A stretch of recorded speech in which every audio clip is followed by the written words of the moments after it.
Okay. Just about home here.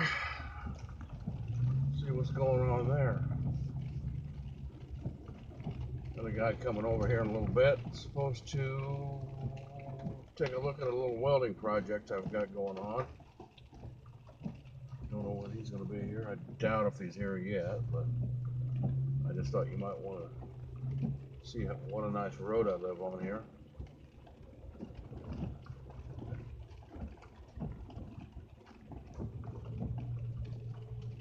Lots of gravel roads that are way nicer than this, but hey. Anyway, well, it looks like everything's kind of still standing, at least for the moment. Oh yeah, it's all good. Talk to you later.